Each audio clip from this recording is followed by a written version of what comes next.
Hello दोस्तों, स्वागत है आप सभी का पद्मा स्टडी में। तो आज हम लोग इस वीडियो में आपके साइंस के 30 एमसीक्यू क्वेश्चन को डिस्कस करने वाले हैं।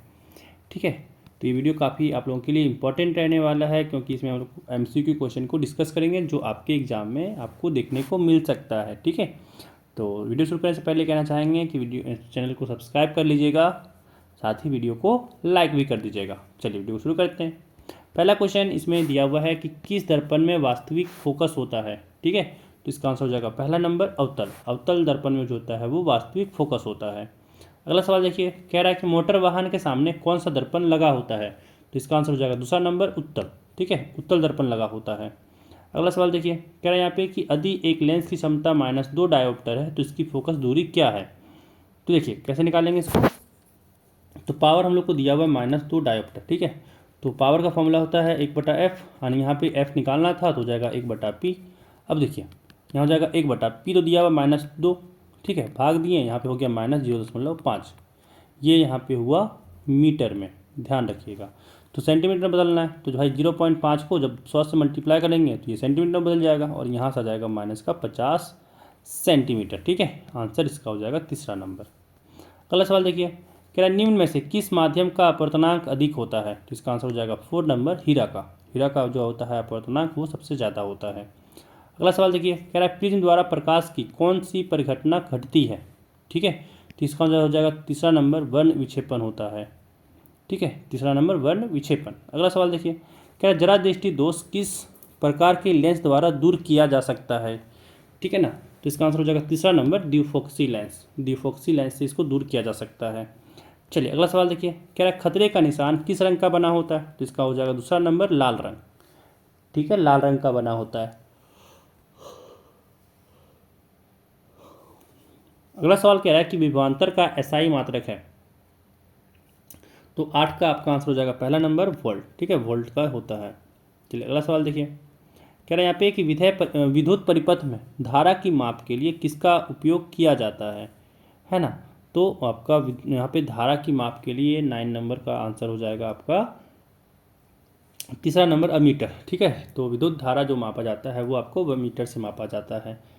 चलिए अगला सवाल देखिए, कह रहा है कि यहाँ पे किसी बल्ब में 1 मिनट में 120 कूलम का आवेश प्रवाहित होता है तो प्रभावित धारा का मान कितना होगा। फॉर्मूला आप लोग शायद पढ़े होंगे कि I = होता है Q/T। Q दिया हुआ है यहाँ पे 120 कूलम और टाइम 1 मिनट दिया हुआ है, तो इसको सेकेंड में बदल लेंगे क्योंकि यहाँ पे सेकेंड में आता है। देखिए 0 से 0 कटा और 6 दूनी हो गया 12, यानी यहाँ पे लगा 2 एम्पियर का। ठीक है, तो ऑप्शन हो जाएगा दूसरा नंबर। चलिए अगला सवाल देखिए, अगला सवाल यहाँ पे कह रहा है कि 1 यूनिट विद्युत ऊर्जा का मान है। इसका आंसर हो जाएगा 4 नंबर 3.6 × 10⁻6 जूल। ठीक है, चलिए अगला सवाल देखिए, कह रहा है कि विद्युत धारा प्राप्त करने की युक्ति को कहते हैं। इसका हो जाएगा पहला नंबर जनित्री। ठीक है, इंग्लिश में जिसको जनरेटर कहते हैं। अगला सवाल देखिए, कह रहा है यहाँ पे कि लघु पतन के समय परिपथ में विद्युत धारा का मान हो जाता है ना। तो इसका आंसर हो जाएगा पहला नंबर बहुत अधिक। बहुत अधिक हो जाता है, इतना कि पंखा, बिजली, टीवी सबको क्या करता है, ब्लास्ट कर देता है ना, खराब कर देता है। चलिए अगला सवाल देखिए, कह रहा है नीला लिटमस पेपर किससे लाल हो जाता है। तो नीला लिटमस पेपर अम्ल की वजह से लाल हो जाता है। तो 14 का आपका हो जाएगा आंसर 1 नंबर अम्ल। ठीक है, चलिए अगला सवाल देखिए, कह रहा है निम्न में कौन क्षार है।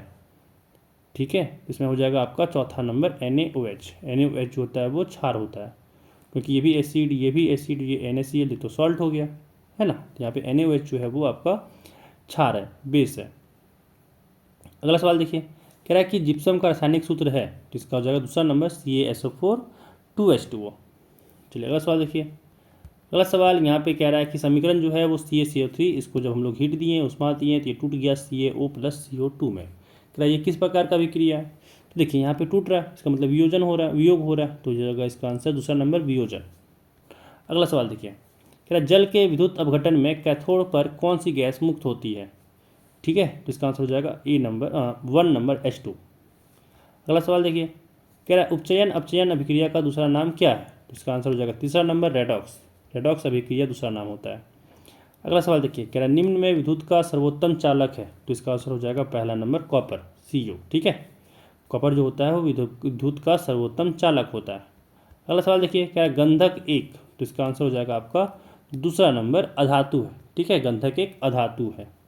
चलिए अगला सवाल देखिए, कह रहा है यहाँ पे कि सीसा और टीन को मिश्र धातु को कहते हैं, तो इसका आंसर हो जाएगा पहला सोल्डर। ठीक है, सोल्डर कहते हैं।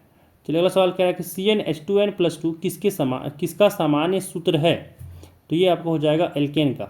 ठीक है, ये एल्केन का होता है। चलिए अगला सवाल देखिए, कह रहा है एल्डिहाइड का प्रकारात्मक समूह है। ठीक है, एल्डिहाइड का प्रकारात्मक समूह है, तो इसका हो जाएगा दूसरा नंबर CHO। चलिए अगला सवाल देखिए, कह रहा है एथेनॉल सोडियम से विक्रिया कर कौन सा गैस बनाता है, तो 25 का आपका हो जाएगा पहला नंबर H2। ठीक है, H2 गैस बनाता है। अगला सवाल देखिए, कह रहा है आधुनिक आवर्त सारणी में आवर्तों की संख्या है, तो इसका आंसर हो जाएगा पहला नंबर 7। 7 आवर्त होते हैं। ठीक है, चलिए अगला सवाल देखिए, अगला सवाल यहाँ पे 27 नंबर कह रहा है कि स्वपोषी पोषण के लिए आवश्यक है ना, तो इसमें हो जाएगा 4 नंबर इनमें से सभी, CO2, जल, क्लोरोफिल और सूर्य का प्रकाश, सब चीज़ चाहिए। ठीक है, चलिए अगला सवाल देखिए, कह रहे हैं यहाँ पे कि जठर ग्रंथियाँ पाई जाती हैं, इसका हो जाएगा पहला नंबर अमाशय में। जठर ग्रंथियाँ अमाशय में पाई जाती हैं। ठीक है, चलिए अगला सवाल देखिए, अगला सवाल यहाँ पे कहा जा रहा है कि पित्त रस का स्राव होता है, तो 29 का आपका आंसर हो जाएगा 4 नंबर अकृत द्वारा। ठीक है, चलिए अगला सवाल देखिए, कह रहा है यहाँ पे कि सबसे छोटी अंतःस्रावी ग्रंथि कौन है। ठीक है, तो 30 का आपका दूसरा नंबर हो जाएगा पिट्यूटरी। पिट्यूटरी सबसे छोटा अंतःस्रावी ग्रंथि होती है। ठीक है, तो यहाँ पे 30 MCQ क्वेश्चन हम लोग डिस्कस कर लिए हैं। ये इस वीडियो में बस इतना ही।